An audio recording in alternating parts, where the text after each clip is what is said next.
دنیا کے 7 عجوبوں کو لوگ دیکھنے کے لیے طویل سفر کرتی ہے، تو یہ اس لیے ہے کہ تھوڑے مشکل کام ہیں، لیکن کوئی ناممکن چیز نہیں ہے۔ تم لمبی مسافتیں طے کر کے جاتے ہو، لیکن اللہ کہتا ہے گھر بیٹھے ذرا آسمان کو دیکھو۔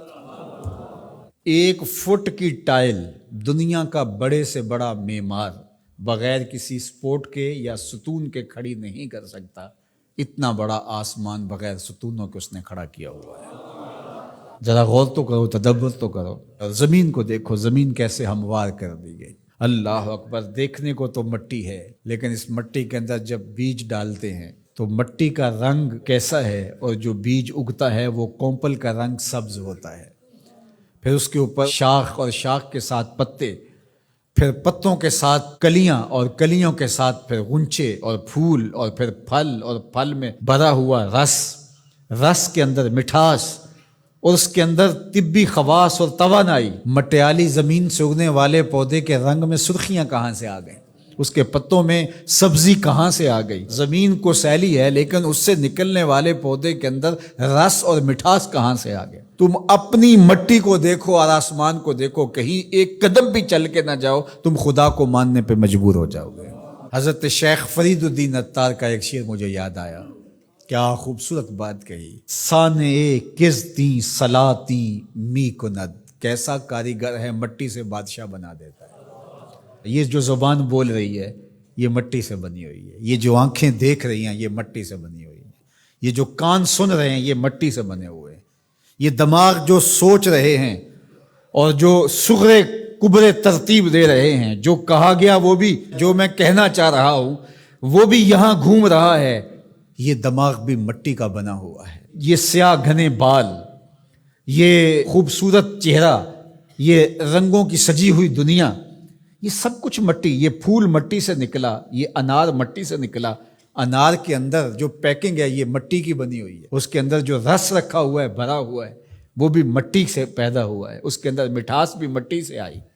کیسا کاریگر ہے جو مٹی سے کبھی انگور بناتا ہے، کبھی کھجور بناتا ہے، کبھی اسی مٹی سے سبزیاں پیدا کرتا ہے، کبھی اسی مٹی سے پھل پیدا کرتا ہے۔ تو یہ مٹی سے اس نے کیا کچھ بنا دیا۔ اگر آپ دیکھ لیجئے یہ پوری کائنات مٹی سے ہی بنی ہے۔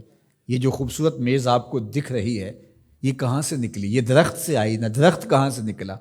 یہ مٹی سے نکلا۔ یہ لوہا کہاں سے نکلا؟ یہ مٹی سے نکلا۔ یہ ستون کہاں سے آیا؟ مٹی سے۔ یہ قالین کہاں سے آیا؟ یہ جو کپاس اگتی ہے اور یہ کپڑے بنتے ہیں یہ کہاں سے آئے؟ آپ بولیں گے مٹی سے۔ اپنے عضو کو دیکھ لیجئے، یہ سب مٹی سے بنے ہیں۔ آپ نظر گھما کر کے دیکھ لیں، آپ کو جو بھی شے نظر آئے گی آپ کو مٹی سے نکلی، زمین سے نکلی ہوئی دکھائی دے گی۔ غور کر لیں، تدبر کر لیں۔ اللہ اکبر، یہ شہنشاہ، یہ کج کلا، یہ کاریگر، یہ شاعر، یہ ادیب، یہ فلسفی، یہ بال کی کھال ادھیڑنے والے، یہ باتوں میں حسن پیدا کرنے والے، یہ شعر و دنیا کے بڑے بڑے جادوگر، یہ کہاں سے نکلے؟ جواب آیا مٹی سے نکلے۔ واختلاف اللیل والنہار، دن اور راتوں کا بدلنا۔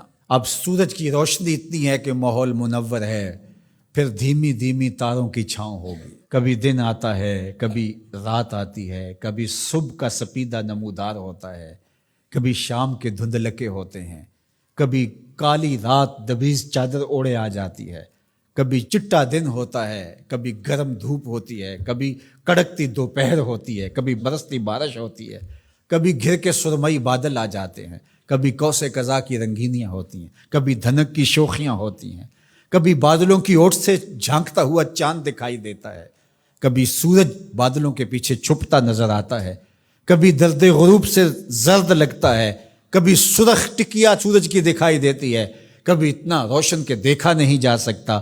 چاند کبھی جوان ہوتا ہے، کبھی بدر تمام ہوتا ہے، کبھی کھجور کی خشک ٹہنی کی طرح ہوتا ہے، کبھی اتنا باریک ہوتا ہے کہ لوگ دور سے دیکھ رہے ہوتے ہیں، دکھائی نہیں دیتا۔ کیا رنگ ہیں، کیا جمال ہے، کیا کیفیت ہے۔ والفلک التی تجری فی البحر، اور کشتیاں جو سمندر میں تیر رہی ہیں۔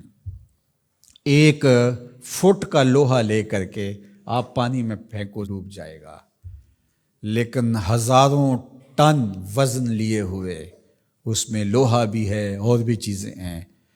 ایک جہاز پانی میں تیرتا ہوا ایک ساحل سے دوسرے ساحل تک پہنچ جاتا ہے، ڈوبتا نہیں ہے۔ وما انزل اللہ من السماء من ماء، اور آسمان سے بارش برستی ہے، گھر کے بادل آتے ہیں، کبھی بوندا باندی ہوتی ہے، کبھی موسلادھار بارش ہوتی ہے، آسمان سے پانی اترتا ہے، کبھی برف کی شکل میں، کبھی شبنم کی صورت میں، کبھی بارش کی شکل میں، اور پھر کیا ہوتا ہے؟ فَأَحْيَا بِهِ الْأَرْضَ بَعْدَ مَوْتِهَا، زمین مری ہوتی ہے پھر زندگی آ جاتی ہے۔ یہ جو فیوجی پہاڑ ہے جاپان کے اندر غالباً، یہ سال میں 4 رنگ بدلتا ہے۔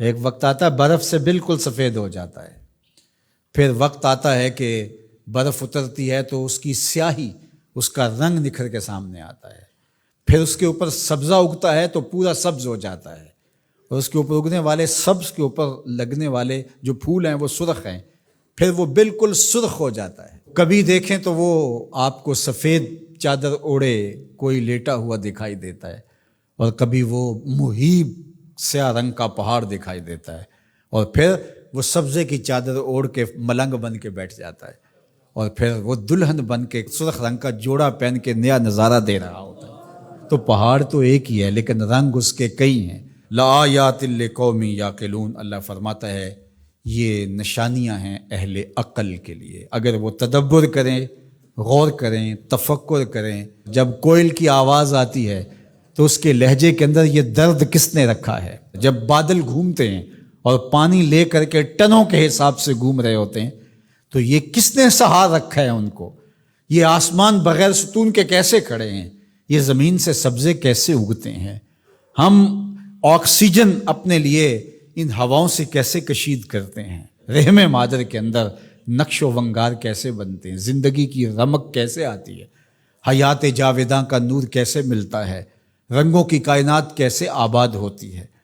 بچپن سے لڑکپن، لڑکپن سے جوانی، جوانی سے بڑھاپا، اللہ اکبر، اسی کی شانیں ہیں۔ تو کہا اگر تم غور کرو، تدبر کرو تو تم اس کے وجود کا انکار نہیں کر سکتے، اور جس تمہارے ایک رب نے یہ سب کچھ پیدا کیا، تمہارا حق ہے کہ تم اسی کو معبود مانو۔ تمہاری پیشانی، تمہاری جبین نیاز کسی اور کے آگے نہیں جھکنی چاہیے، تمہارا سر جھکے تو مالک کی دہلیز کے اوپر۔